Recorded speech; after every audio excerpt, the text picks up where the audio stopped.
Para un proceso progresivo orden 1, voy a asumir que phi, o sea, que phi, el parámetro del componente autoprogresivo, es menor que 1. ¿Ya? En este caso, yo voy a asumir un valor de 0.8, entonces lo voy a generar aquí el proceso de esta forma. Y obviamente, para poder codificar el proceso, necesito dar un valor inicial. Le estoy asumiendo que el valor inicial es 0. Y luego le estoy diciendo que arme la secuencia de valores que llega a 2 a partir de la especificación progresiva de 1, una especificación sin intercepto. Muy bien, si ustedes corren estas 4 líneas de aquí, lo que estoy haciendo básicamente es generar la serie temporal con dinámica progresiva, y lo que voy a hacer aquí con estas 2 líneas es mostrar la gráfica de esa serie temporal con una línea discontinua que justamente separa la serie de su medio. Vamos a poner aquí. Y aquí voy a abrir el gráfico llamado G2. Si ustedes observan el gráfico G2 es un proceso también que revierte a la media completamente, ¿sí? Dado que la línea discontinua es una línea que justamente atraviesa toda la serie a largo plazo, por así. Y además vemos que, a diferencia del ruido blanco, esta serie evidencia cierta memoria, ¿no? En el sentido de que cuando la serie se desvía de la media, no revierte inmediatamente a la media, sino que por un cierto tiempo la serie se aleja de dicho valor, ¿no? Tanto por abajo como por arriba, ¿no? Y eso es justamente lo que vamos a poder visualizar cuando nosotros calculemos el phase y el FAB. Si nosotros analizamos ahora el phase y el FAB nos debería evidenciar que el proceso tiene memoria, aunque corta, pero igual memoria finalmente. Voy a correr esto de aquí y ahí tenemos justamente el phase y el FAB. ¿Cómo estamos caracterizando el phase y el FAB de este proceso? Estamos caracterizando con un phase que tiene memoria, ¿no? Y un FAB que solamente el primer valor es diferente de 0, ¿no? En este caso el phase decrece exponencialmente y el caso del FAB es un FAB donde el primer valor es diferente de 0. Además, lo que también vemos aquí es que este componente, dado que existe naturaleza autocorrelativa orden 1, nos evidencia que presenta presencia de autocorrelación serial, ¿no? Obviamente. Si existe autocorrelación serial, significa que la serie temporal analizada tiene memoria, ¿no? Y eso justamente está asociado a esta columna que es la función de autocorrelación simple. ¿Sí? ¿Ok? Entonces, y ahí está, ¿no? Está la caracterización que nosotros justamente habíamos desarrollado teóricamente en clase, demostrando que efectivamente el phase y el FAB tenía la forma que habíamos visto en la clase. ¿Okay? Ahora, la siguiente serie que voy a generar es una serie también con comportamiento autoregresivo, pero la diferencia entre este proceso y el de arriba es que aquí el parámetro de persistencia es más bajo, ¿no? Si ustedes ven, que yo había hecho arriba era 0.8, aquí es 0.3. Si yo corro esto de aquí y le digo luego que dibuje el gráfico, obviamente vamos a tener también un proceso que revierte a la media con una memoria más alta más larga, perdón, que el ruido blanco, pero más corta que un proceso progresivo donde el phi era 0.8, ¿no? Lo que significa que en este caso la memoria es más corta. O sea, existe memoria, pero es una memoria corta, ¿no? Y si nosotros evaluamos el phase y el FAB también va a evidenciar dicha memoria más corta, ¿no? Va a evidenciar que igual hay memoria, pero esta memoria es una memoria que se desvanece rápidamente, no es como el valor anterior, donde la memoria se desvanecía de un momento a otro, ¿no? Y aquí también tenemos que, sin perjuicio de que existe una memoria muy pequeña, igual hay evidencia de presencia de autocorrelación serial, dado que existe, ¿no? Entonces, por eso siempre vamos a tener que mirar eso con cuidado. Cuando nosotros utilicemos Boolean, tenemos que asegurarnos que esta columna de PROC nos salga como la que habíamos visto en el caso del ruido blanco, o sea, es decir, la mayoría de las probabilidades mayor que 0.01. ¿Hasta ahí? ¿Preguntas? ¿Todo claro? ¿Sí? Bueno, por allá, por el salón, ¿todo claro? Creo que sí. ¿Ok? Bien. Ahora lo que voy a generar es un random walk. ¿Ya? Un random walk, como ustedes recordarán, es un proceso también controlativo orden 1, con la diferencia de que el parámetro phi es un parámetro igual al universo, ¿no? Por esa razón, aquí estoy anotando este proceso y le estoy acompañando progresivo del 1 con coeficiente igual a 1. ¿No? Entonces yo les había dicho que esto es como una caminata completamente aleatoria, una caminata que solamente conoce el punto de partida, pero no conoce el final. Entonces si yo corro estas 4 líneas de acá, o todas estas líneas, perdón, el gráfico que me va a salir es justamente una caminata aleatoria. Aunque claro, acá pareciera que fuera estacionario, ¿no? Pero lo cierto es que esta secuencia que me ha salido es porque, bueno, yo tengo una semilla aleatoria específica, pero si yo hubiera utilizado una semilla aleatoria como esa, la forma del proceso hubiera sido totalmente diferente, ¿no? O sea, vamos a probar si corriendo de nuevo. Me parece que no, porque estoy anclado a la semilla, pero a ver, vamos a correr de nuevo. Ahí está, ¿no? Si yo lo corro de nuevo, ven, la forma del proceso cambió a otra forma. La otra forma parecía estacionaria y ahora ya pareciera que no es, ¿no? Eso se debe justamente a que la realización que tiene la serie es una realización completamente aleatoria. O sea, yo no sé dónde va a terminar, ¿no? Es una tendencia totalmente aleatoria, ¿no? Es más, si yo lo hago de nuevo, tienen que borrar este gráfico para correrlo, porque si no el software no nos va a dejar hacer eso.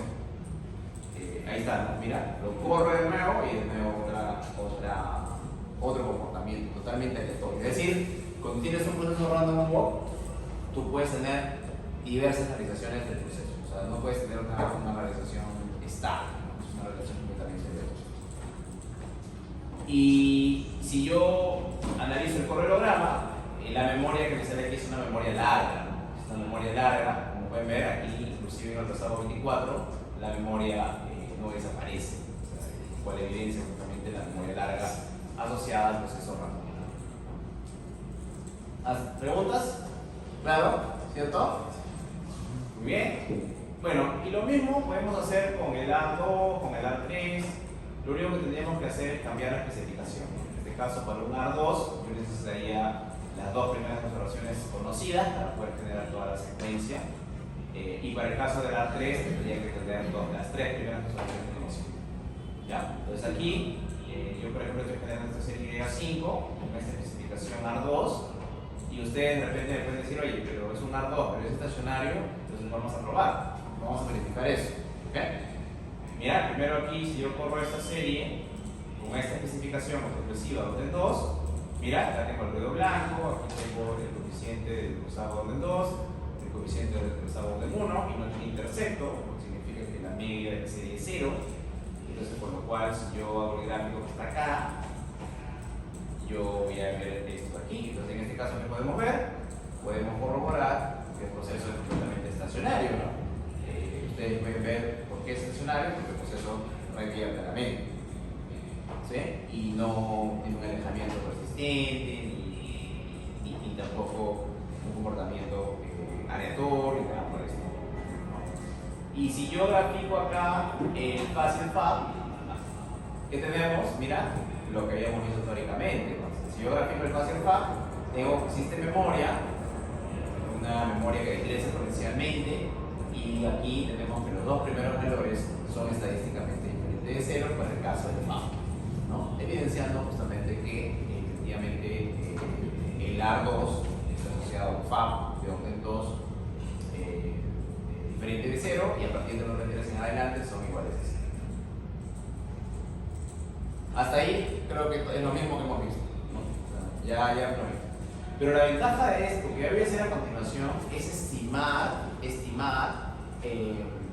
este proceso.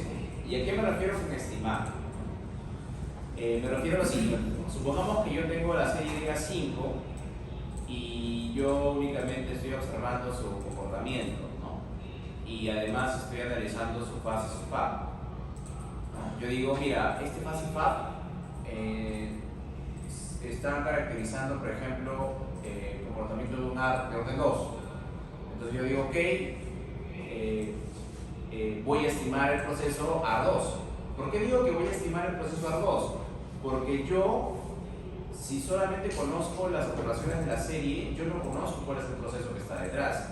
O sea, yo sé solamente, yo tengo la información de la serie, pero no sé el proceso. Claro, casi lo conozco porque en la simulación lo estoy generando, pero en la práctica, cuando tienes una serie temporal, no conoces cuál es el proceso que está detrás, el proceso no es observable.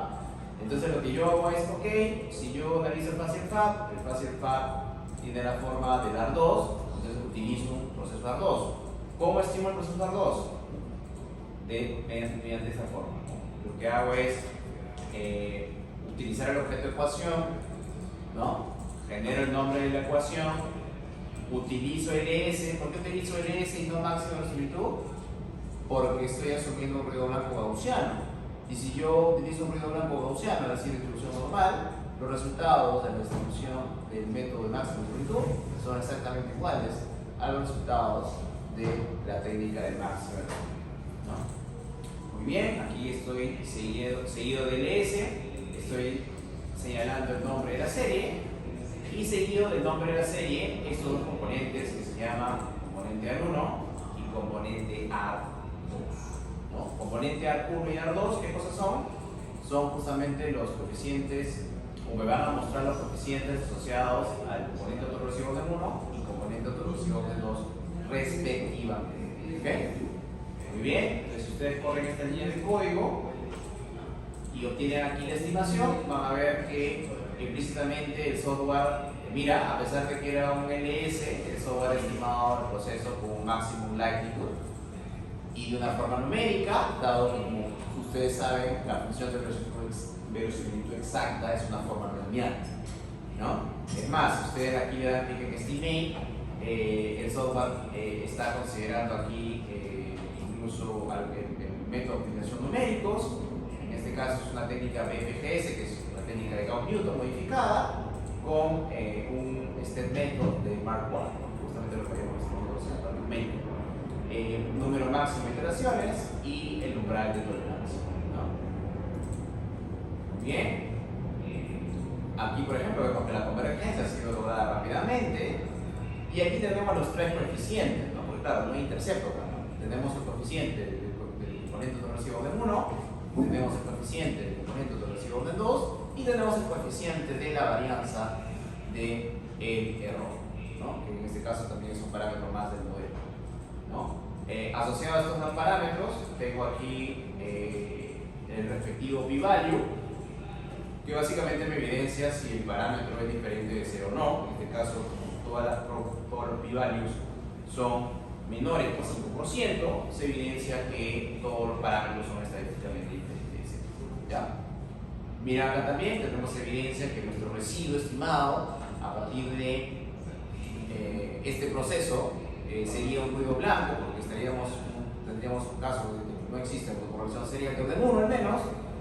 Y de acuerdo también acompañado al resultado tenemos también los clásicos estadísticos de bondad de ajuste y aquí también los criterios de información, ¿no? Aquí está justamente la CAIC, aquí está el Schwartz, aquí está el Hanna-Quinn, donde esos criterios son justamente los que me van a permitir comparar un proceso común, un proceso estimado común, ¿okay? Por ejemplo, ¿no? ¿Qué pasaría si yo hubiera estimado esta serie de aquí con un proceso autoregresivo de 1? Yo hubiera dicho, oye, mira, pero de repente no es un R2, es un R1. Entonces, ¿qué es lo que hago? Bueno, voy aquí a hacerlo manualmente para que vean cómo se hace. Me voy a poner aquí EQ11, ¿ya? Y aquí voy a aplicar la misma especificación, ¿no? Y 5, y asumir que solamente se puede comentar con un R1. Ahí está, entonces ahí pueden ver, pero en este caso, ¿cómo los compararía? En este caso los comparo empleando los criterios de información. En este caso, simplemente tendría que ver cuál es el proceso que arroja los menores valores de los criterios de información, y en este caso, si ustedes comparan los tres criterios con los tres criterios del modelo A1 de la derecha, podemos ver claramente que los del modelo de la izquierda, es decir, la A2, tienen menores valores en comparación al de la A1, haciendo justamente que yo seleccione el proceso de la izquierda en lugar del de la derecha. Eso sin perjuicio debe evidenciar que el residuo estimado de este proceso es ruido blanco. Obviamente, ¿cómo haría eso? Voy acá, pueden hacerlo al mismo estilo que lo que ustedes vieron en Cometría 1, con una prueba de residuos. En este caso, simplemente lo voy a hacer luego con un comando, pero lo pueden hacer así también. View, diagnóstico de residuos, y aquí pueden utilizar cualquier diagnóstico. Pueden utilizar desde la prueba Bush-Rodfrey, una prueba de Zero Toleration, o también un programa con Q-Statistic, en este caso es para justamente utilizar la prueba Curious, ¿no? Le doy clic aquí por informe del 36, lo dejo así, y aquí, como ustedes pueden ver, el residuo estimado, ojo, ese es el residuo estimado, es completamente un ruido blanco, dado que no evidencia ninguna presencia de memoria, ¿correcto? Y además no evidencia ninguna presencia de corrección serial de cualquier otro, ¿no? Entonces, eso es lo que deben hacer.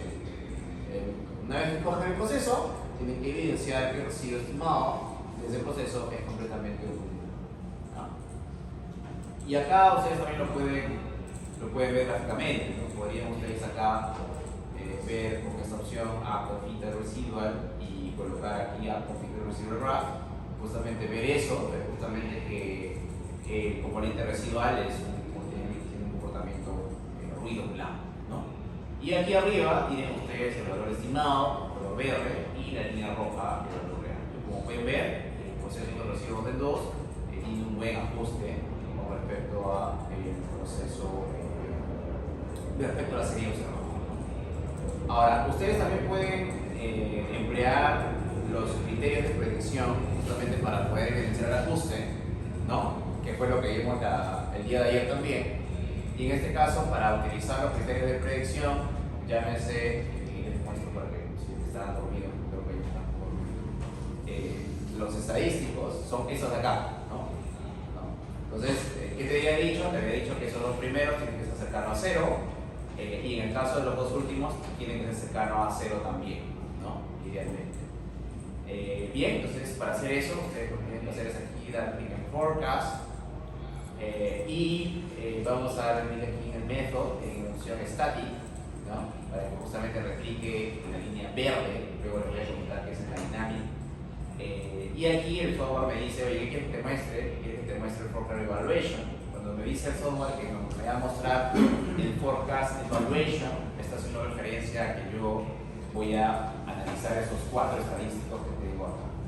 Muy bien, le digo OK, y aquí el software me muestra el valor estimado, la línea que hemos visto como la línea de color verde, es la línea que ustedes ven aquí ahora como la línea azul, y además tenemos la banda de confianza, ¿no? La banda de confianza, asumiendo que el ruido blanco es gaussiano, ¿no? Y obviamente a un 95% de confianza. Entonces sería la banda de confianza para cada valor de la predicción, ¿no? Y al lado derecho tenemos los 4 estadísticos que yo les he comentado. Tenemos la raíz del error cuadrático medio, que es muy cercano a 0, el error absoluto medio, que también es cercano a 0. La media absoluta del porcentaje de error aquí sí explota, porque es un término porcentual. Y el término porcentual está relativizado a un valor que oscila alrededor de 0. Entonces, obviamente, cuando tú divides un número respecto a un valor cercano a 0, el valor te sale muy grande. Entonces, por lo cual, este indicador aquí, en el contexto de la serie que tiene un valor cercano a 0, no sería útil en este caso. Pero en el caso de la UDT, que justamente ustedes ven aquí como TIL Inequality Coefficient, tenemos aquí que es un valor cercano a 0, y por lo cual evidencia que hay un buen ajuste de puesto, ¿no? Hay otros indicadores más, pero no los voy a detallar, pero están relacionados también al indicador de UDT o UDT. No. Ahora, profesor, a ver, una pregunta. ¿Y si usted compara el ajuste de este proceso R2 con el ajuste del proceso R1 que había mostrado hace un momento, que tenía, según los criterios de información, menos ajuste, a pesar de que son más parsimoniosos, bueno, ¿qué evidenciaría? Bueno, ustedes pueden hacer aquí nuevamente el forecast, darle static forecast, y si ustedes comparan los criterios, pueden ver que, voy a dar un poquito más esto, pueden ver que en todos los indicadores el modelo de la izquierda es mejor. Por ejemplo, si comparan el root mean square error, el modelo de la izquierda tiene menor root mean square error próximo de la derecha, tiene el menor error absoluto medio y tiene el menor valor de la UDT, ¿no? ¿Okay? ¿Estamos? Entonces, con lo cual, utilizando también los criterios de predicción, que si bien no consideran tema de parsimonia, se evidencia que el modelo ARMA, perdón, ARDOS es un modelo que tiene mejor evolución. ¿Sí? Había algún caso en el que, digamos, si ambos tienen valores, o sea, uno es menor que el otro, pero son muy parecidos, que no necesariamente quiero usar ese sino el otro, porque Ya, ahí va a depender de